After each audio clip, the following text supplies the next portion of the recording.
Hey there, welcome to day 285 of our BU 365 day challenge. Sharon Horne-Ellstrom here. We are focusing on doing one thing every day this year that improves us in some way, shape, or form. We spent months going through a life framework and focusing each month on the different areas and aspects of our life and going through different processes and sharing and practicing different tools that can help us go from where we are to where we want to be in each of those areas and aspects of our life. And right now we're focusing on and talking about every day for a couple of weeks different paradoxes. And today we're talking about the fail paradox. And this is a great one because it talks about fear of failure and that the fear of failing, the more afraid we are of failing, the more likely we are to fail. And here's the thing about failure. Failure is absolutely inevitable. If we want to try to accomplish anything in our life, the chances of us accomplishing exactly what we want, exactly how we want, when, where, and why, and how we want it is zero. I think that the probability is slim to none that anything important that we choose to go after in our life will come to us on the first attempt, right? Did you learn to walk the first time you stood up and started or attempted to walk? Probably not. There might be a few individuals, unique, special, amazing individuals on the planet that were able to do that, but they probably crawled. Most of us crawled first, with the exception of my son. And I'm sure there's a whole percentage of babies that don't crawl first. They just go right to walking. But you didn't walk perfectly the first time. Even those amazing individuals didn't walk perfectly the first time they tried. They stood up.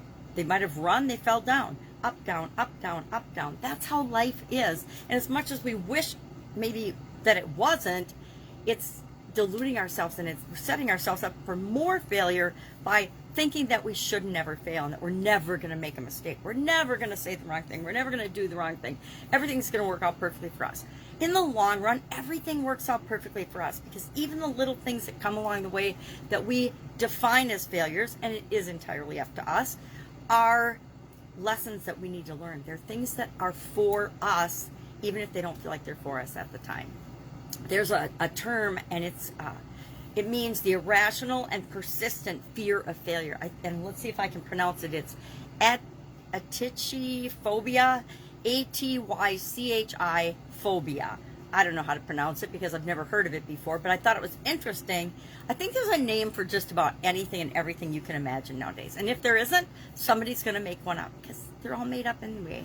So how do we deal with failure? How do we make sure that we don't have a titiphobia or whatever it means to be so afraid to fail that we never do anything?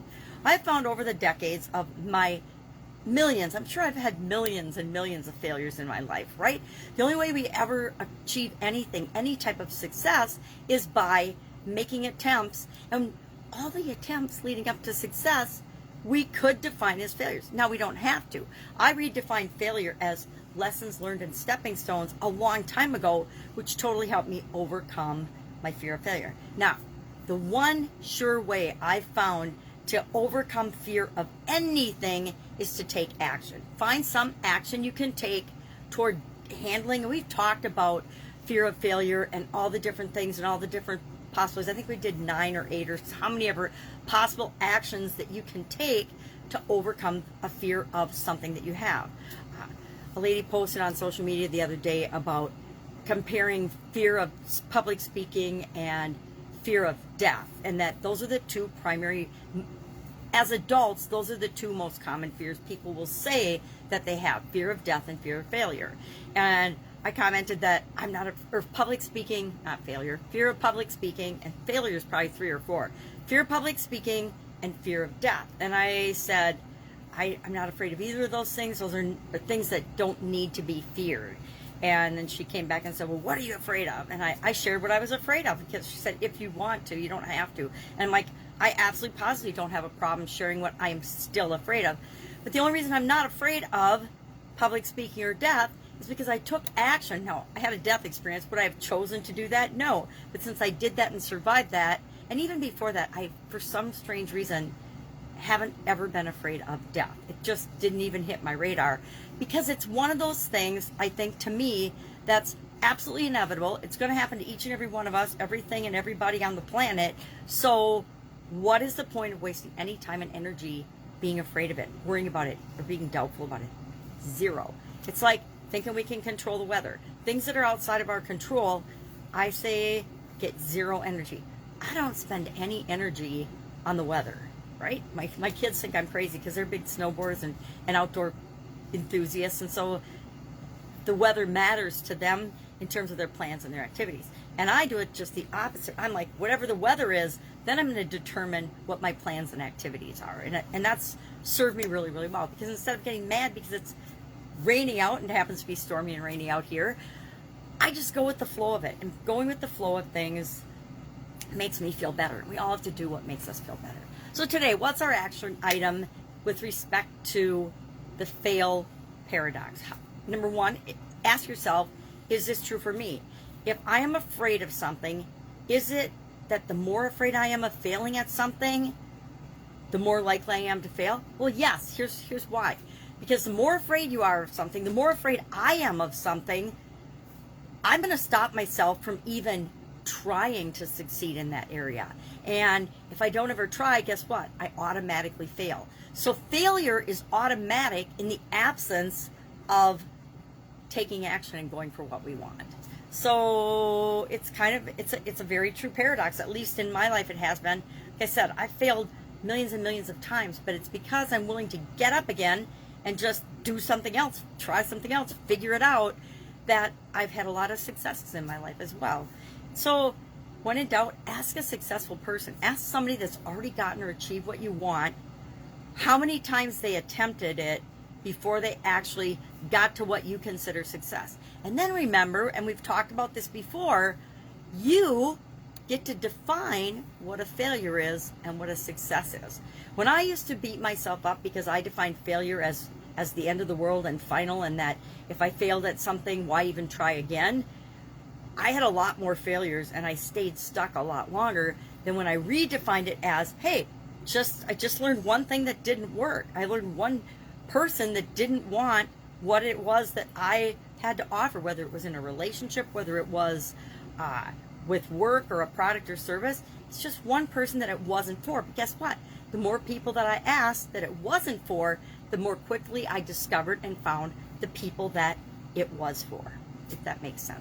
So we get to define, and we can talk about that. If anybody wants to know the trick to creating a whole lot more success in your life and a whole lot less failure, hit me up and we'll talk about it another day. I think I probably have covered it this year before, because it's a great tool, and it's all about how we define things. And it's important to know that we have the power to create whatever we want by defining and believing and thinking and creating whatever we want. All right, any questions, hit me up. Otherwise, action item, share the one lesson that you've learned, or the one thing you've learned, doesn't have to be a lesson, one thing you've learned from what you consider your greatest failures so far in your life. I think I would consider right now my greatest failure so far in my life my divorce. And the one biggest thing I've learned from that, the one biggest lesson I've learned from that, is that I can only be responsible and control my behavior, my actions, my thinking, my beliefs in any situation. And that especially involves relationships with other people. It helps if both parties have the same desire for the relationship, and if they don't, there's nothing that you can do about that.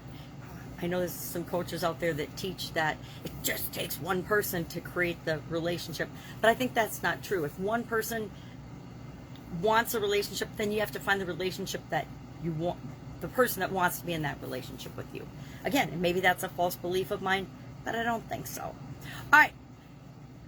One thing you learned from action item. One thing you've learned from your biggest failure so far, and it doesn't have to be I guess your greatest failure so far, not your biggest, because a lot of people get divorced and they don't even consider that a failure, right? And I'm blaming myself, and not blaming myself, but I'm taking 100% responsibility for my part in that outcome, that result, right? And when you do that, then you can learn and move on. All right. Any questions, hit me up. Otherwise, I will be with you tomorrow with another paradox. I haven't looked ahead today to see what it is, but I will after I'm done with my videos today. Have an awesome day. Be with you tomorrow.